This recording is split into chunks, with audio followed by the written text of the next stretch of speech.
Hey guys, it's Grant with Local Scraper, and I just wanted to take a moment to introduce you to the program and to explain some of the new options if you're already an existing customer.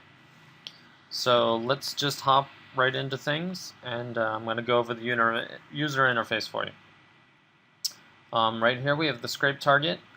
These are the current sites that we support for scraping data from. Google Quick, Google Full are both Google Maps scrapers, but Google Quick is much faster and does not get secondary information. Google Full is slower, but will gather more information. The details that both of these collect are listed on the README page. This is the README page down here, but there is also a link to it in your actual folder included with the program. So it's much better if you just open it in your own web browser so you can watch the videos and stuff rather than reading it down here. But as you can see, it does explain what Google Quick and Google Full do. Okay, the same for Bing Maps, Yelp, and Yahoo and the yellow pages. What those scrape are all listed on the home page of the website, and then they're explained better here on the README page if you need specific details on them. So basically, to get started, you will pick one of these. We'll just stay with this one for now. And now you have essentially you have 4 different options of breaking down data on the website. You can use a keyword and a location, like pizza, and you can put Miami, Florida. This will now go to Google Quick. It will search for pizza near is the word we use, so the keyword near location. So pizza near Miami, Florida. It will run the scrape and it will gather the data. The same would be if we use Google Full. Now it goes to pizza, pizza near Miami, Florida, etc. On Yelp, it's the same thing. Pizza is the keyword. The location is Miami, Florida. If you're going to use a keyword, you must use a location.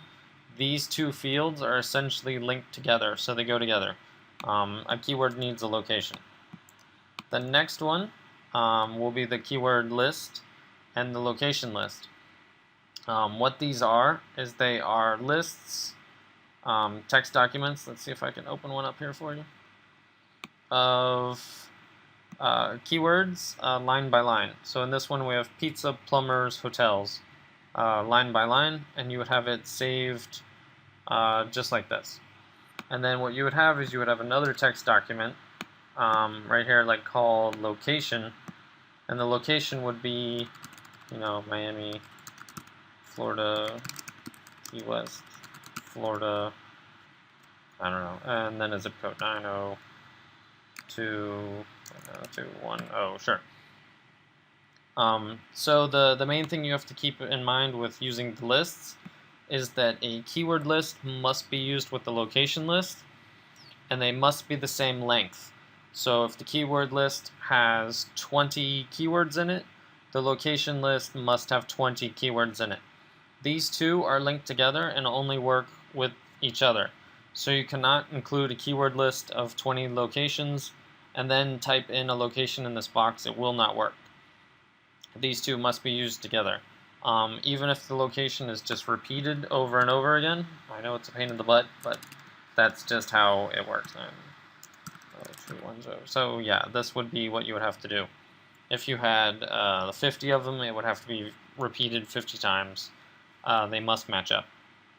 The next option here is the custom URL. Google Quick and Google Full both do not use custom URLs because you can't get it from their website. But essentially what a custom URL is it is a URL that you've taken from the website. So we'll go to Yelp real quick. And it says we're in New York. Sure, we'll say tacos just like it recommends. And what this will do is it will give us this URL. See, yelp.com search tacos, New York kind of thing. So what the custom URL will do is it'll allow you to use filters if the website has any filters. So if we click here, all filters, and now we only want, Midtown, and then we only want mid-range ones, it'll give us these results. And if I want those exact results, I will copy and paste this URL out of there and into here. I'll then select Yelp, and then when I start the program, it will take me to this exact web page and get these exact listings that I had already found. The benefit to using custom URL is these filters. Several of the websites we scrape use them. You'll have to go in and see what they are and stuff like that. But the filters would be added to the custom URL bar here at the top. Well, they'd be added to the URL, so that is why we're able to use them. If you had only typed in tacos in the keyword and you had typed in New York in the location, you would not have been able to use these same filters that we're using now that are that you can use with the custom URL field. Once again, you now have another box. This is custom URLs. This is a list of them. So just like before, you would have a list. Line by line, we'll go with like this. There would be one. We'll change the prices to cheap ones. There we go, that's number 2. And as you can see, the price range has changed.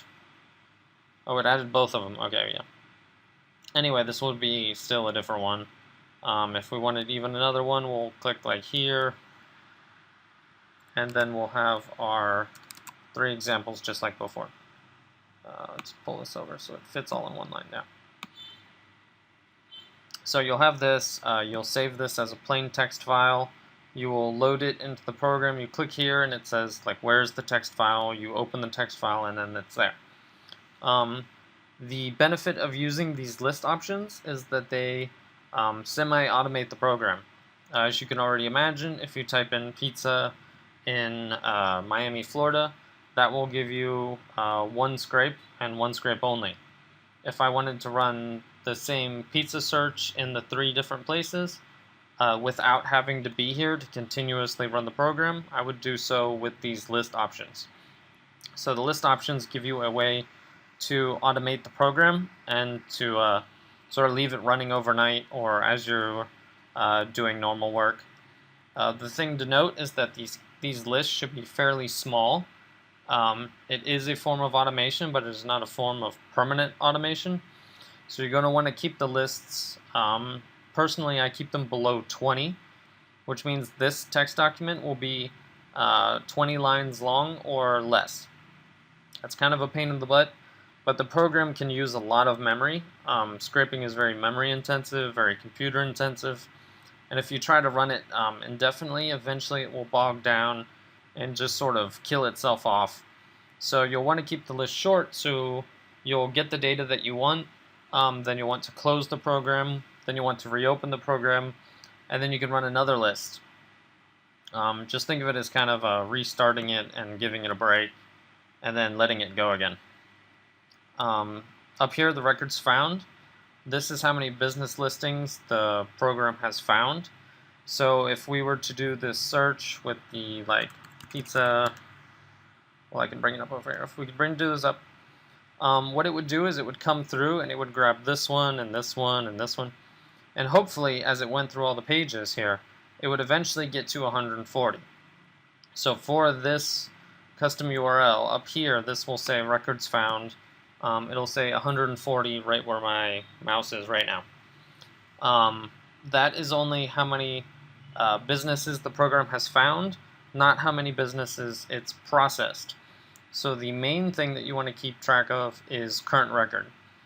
Current record is how many of the businesses have been processed by the program. So this could say 140, and this could say 10. And if it says 10, that means your CSV file that the program has been saving the data to only has 10 results in it. And the program will count up. Obviously, it'll go 10, 12, 13, 15. It'll go through the numbers there. And whatever this number is how many results have been saved by the program and you now have access to with Microsoft Excel. The current proxy, this will spit out a number right here of the current proxy being used by the program. Max threads is the number of threads that you have set for the program. Current threads is how many threads the program is actually using. We'll go into those in a second. Pretty apparent, the start button starts it, stop button stops it, and this nice big box over here is the log, which will tell you what's going on with the program. So if I just real quick, Florida, you'll see it'll come up, it'll say starting Yelp routine, it'll say like stage 1, gathering listings. Once it gets to stage 2, it'll say stage 2, and it'll come up here and it'll say the current records will start to go up from there. I'll just stop this because we don't need to let it fully run. So you get the idea, and this will keep track of everything going on. And sometimes I don't have full error reporting, but sometimes if a proxy's been banned from, say, Yelp, it'll say in here that the proxy has been banned. It'll give you the proxy number and several other things. So this is where all the information goes. This gray bar that showed up down here is a progress bar. It will go from gray to green. It will turn green as this number right here approaches this number, but I've stopped it before we got there, so don't worry about it. Okay, now on to the options. The options are where if you're going to use proxies, you're going to focus on this box. If you're using proxies, you'll obviously have to click Use Proxies. If they're free public proxies and you don't know if they work or not, you will want to check Test Proxies. Both of these will have to be checked. If you pay for your proxies and you know that your connection to them is valid, you don't have to test them. This test is only to make sure the proxies actually work, not if they work on the websites or whatever. So this is just a connection test. In the proxy list here, you're going to want to open a text file of proxies. They will need to be an IP port format like this. There's the port, this is the IP address, and you will need to have IP authentication set up for them. So what that means is that we do not support proxies with usernames and passwords attached. So no IP port, username, password. You'll have to go to your proxy provider and ask them to set up IP authorization for you. And I have another video down below this that explains that. So if you're using proxies, you'll have to navigate to the proxy file, and you'll have to check Use Proxies. That's about it.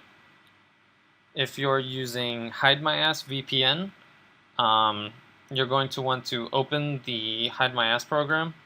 Let me see if I can find mine real quick. No, I don't have it open. Anyway, you'll have Hide My Ass open. You'll have it connected to one of your VPNs.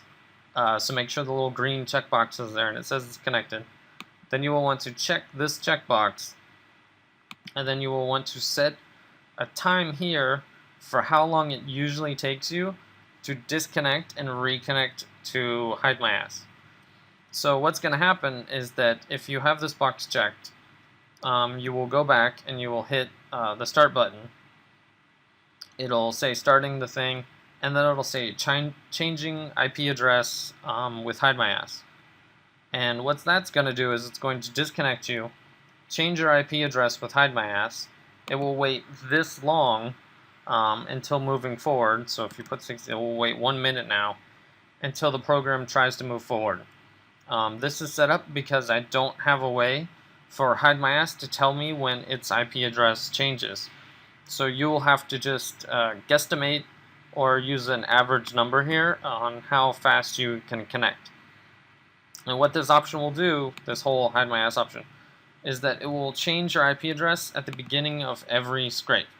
So if I was to do this one and I hit scrape, it will change my IP address.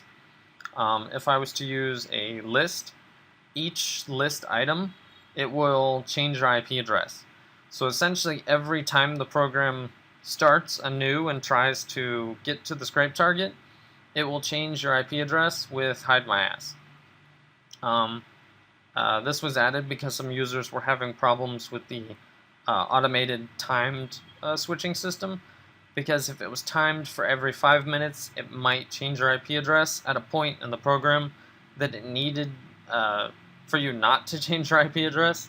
and it would kill the connection to the website. So by changing the IP address before we start the scrape, it allows us to get it out of the way and should keep you from getting caught and various other things. So if you're using Hide My Ass, again, there's another video that covers this down below, but you'll want to check this and put a time here. If you don't put a time here, it will default to 45 seconds. Okay. The scraper settings up here, these are where you will set the wait time for page loads, the max listings for the number of results you want, and the number of threads. So, for example, if I had a slightly slower internet connection, or my Hide My Ass VPN was slow, or my proxies were slow, or for some reason it just takes about 5 seconds for me to actually open a page on Yelp, I will want to set this higher than 5 seconds.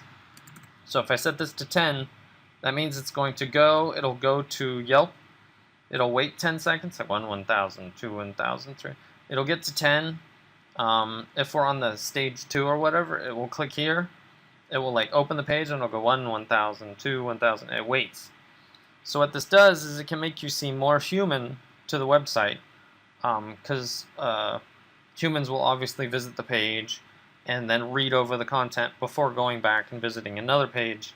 If you set this to like 1 second, there's no way that the page will load that fast, and the websites will become very suspicious because no real human will go to the website and visit hundreds of pages and only look at them for 1 second.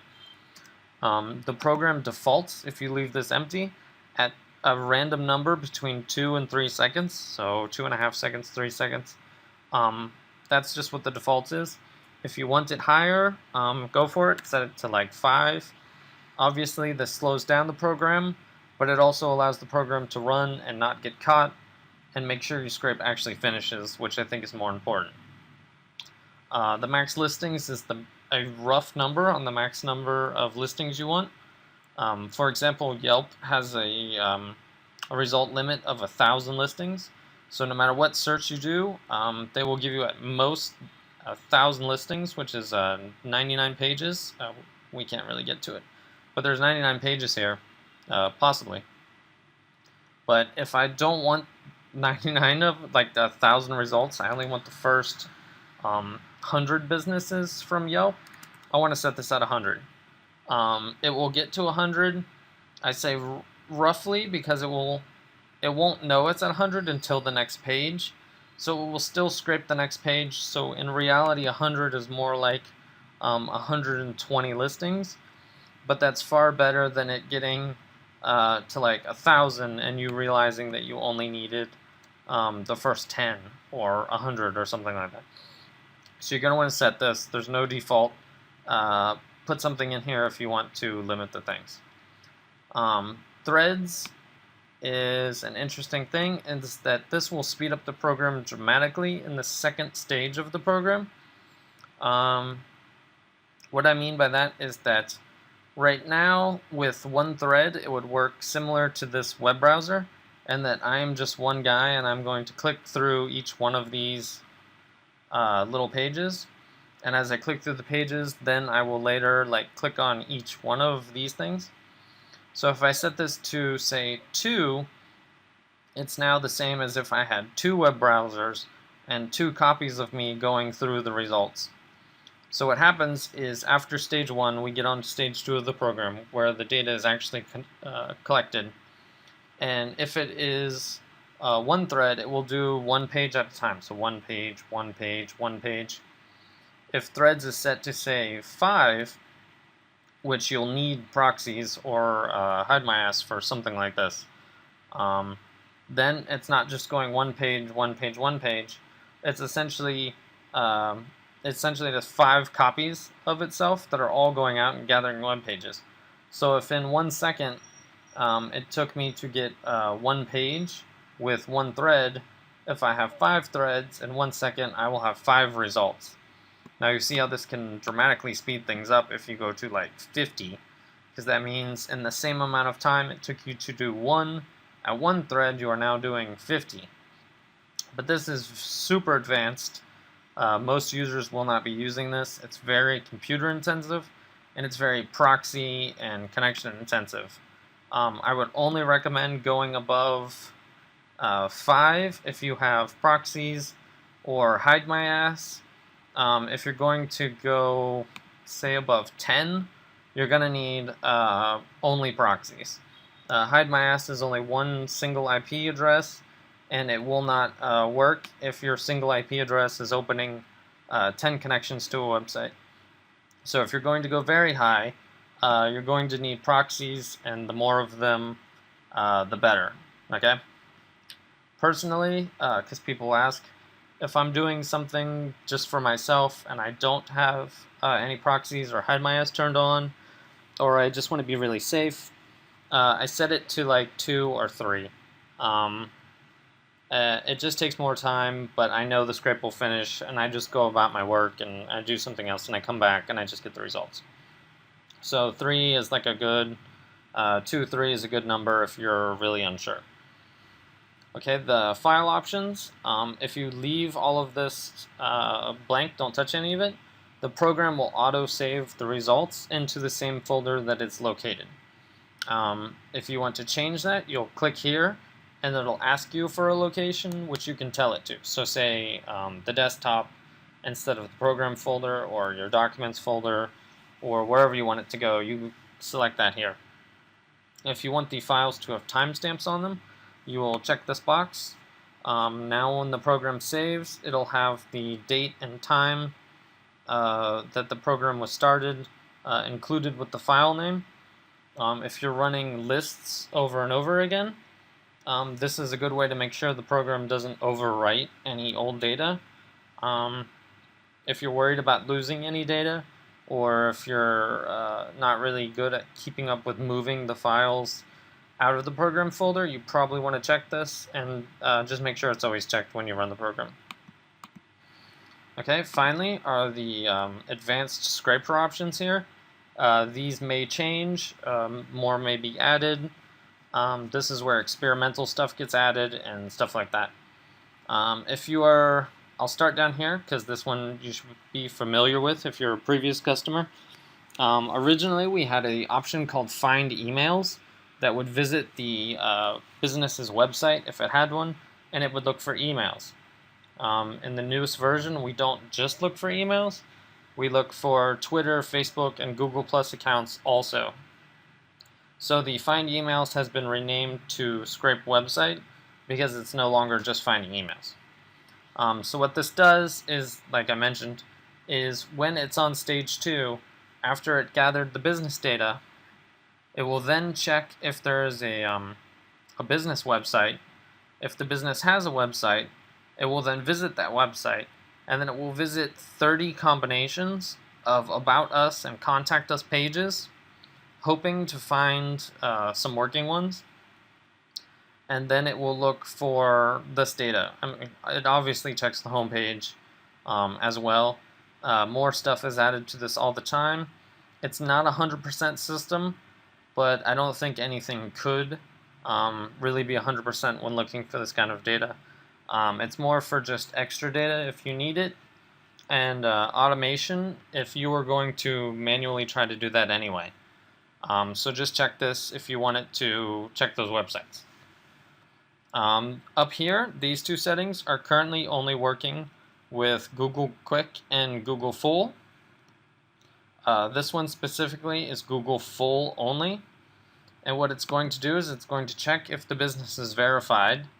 To do that, it is going to take the business listing name from Google Maps, and it will search in Google Map Maker.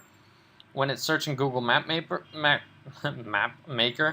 it will tell us if the business is verified or not.